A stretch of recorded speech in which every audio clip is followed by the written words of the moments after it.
다이어트 약, 양약과 한약의 장단점을 말씀드리겠습니다. 안녕하세요, 닥터 뾰입니다. 오늘 할 얘기는요, 다이어트 약의 기본 효과는 어떤 것일까라는 주제에 대해서 한번 얘기해 보려고 합니다. 다이어트에 쓰이는 약은 여러 가지 종류가 있어요. 크게 이 병원에서 쓰이는 약을 두 가지로 볼 수 있을 것 같습니다. 한 가지는 양약, 한 가지는 한약이에요. 다이어트 약은 근데 한약이든 양약이든 간에 목표는 똑같습니다. 왜냐하면 그게 다이어트의 진리이기 때문에 그래요. 다이어트가 되는 진리의 방법은 무엇인가? 바로 적게 먹고 많이 빠지면 되는 겁니다. 그래서 우리가 인풋과 아웃풋으로 설명하는데요. 인풋은 가장 대표적인 게 뭘까요? 결국은 음식을 먹는 겁니다. 그리고 아웃풋, 나가는 건 뭘까요? 배설작용도 있겠죠. 소변이든가 대변 혹은 땀. 근데 이 양은요, 여러분들이 생각하시는 것만큼 크지는 않습니다. 제가 환자분들하고 이렇게 얘기를 나눠보면 대부분 그러면 제가 먹은 게 다 그냥 대변으로 나가는, 저는 막 화장실 가면 많이 보거든요. 그러니까 살이 쭉쭉 빠질 것 같은데 왜 저는 살이 찌죠? 막 이런 얘기를 해요. 근데 그렇지 않습니다. 물론 대변을 잘 보면 변비가 있으신 분보다는 다이어트에 조금 더 유리할 수는 있는데 그게 빠진다고 해서 영양이 몸에 없는 게 아니에요. 그리고 몸에서는 충분한 그 섭취량만으로도 영양이 될 수 있습니다. 그럼 우리가 생각했을 때 우리가 먹은 건 다 어디로 가지? 흔히 잘 모르시는 분들은 막 소변을 하고 대변으로 다 나가요. 근데 실제로 그렇지 않습니다. 어디로 나가냐고요? 호흡을 통해서 나가는 경우가 훨씬 많아요.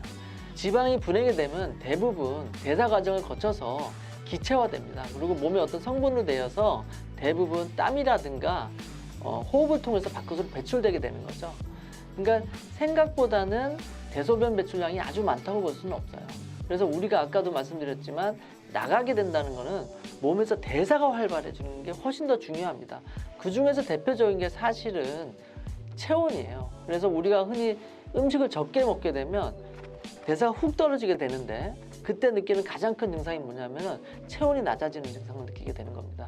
그래서 대사를 올려주는 게 바로 아웃풋, 결과론적으로 나가는 효과에 대한 가장 큰 효과는요, 바로 대사입니다. 그러다 보니까 양약이든 한약이든 대부분 첫 번째로 인풋을 줄이게 하기 위해서 식욕 억제를 효과가 있는 약물을 많이 쓰게 돼요. 그리고 두 번째로는 대사를 올려서 에너지 소비량을 많이 늘려주게 됩니다. 차이점은 양약은 화학약품을 사용한다는 거고요. 한약은 자연계에 있는 생약을 사용한다는 차이만 있을 뿐이에요. 제가 한의사다 보니까 아무래도 다이어트 한약에 대해서 좀 더 이렇게 팔이 안으로 굽는 효과가 있을 수 있는데 한약이 훨씬 더 좀 비싸게 느껴짐에도 불구하고 많이 사랑을 받는 이유 중에 하나가 뭐냐면은 생약을 사용하게 되면은 아무래도 몸에 좀 더 안전하고 부작용이 적기 때문에 많이 사용되고요.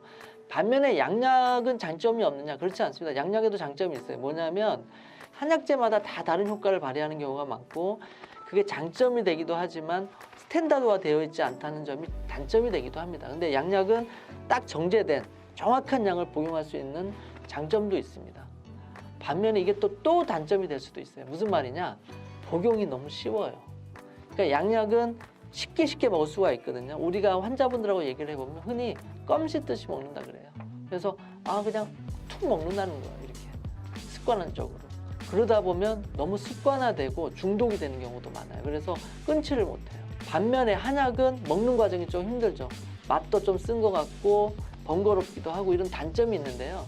사실 그 단점이 또 장점이 되기도 하는 거죠.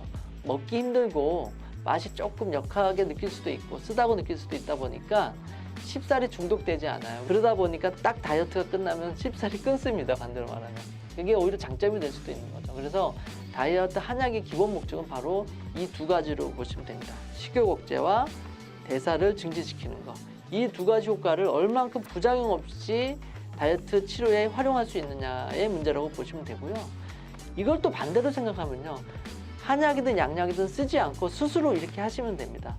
식사량을 조절해서 밥만 먹고 그리고 운동을 많이 한다든지 평상시에도 몸을 많이 쓰는 습관을 들여서 대사를 계속 올릴 수 있는 혹은 근육의 양을 늘려서 대사의 기초 대사량을 올려주는 이런 습관들이 다이어트에 성공할 수 있는 첩경이 됩니다. 그러니까 꼭 생활 속에서도 이렇게 활용을 하시도록 하고요.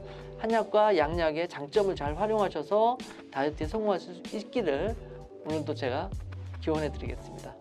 정보가 도움이 되셨다면 추천과 구독 꼭 부탁드려요.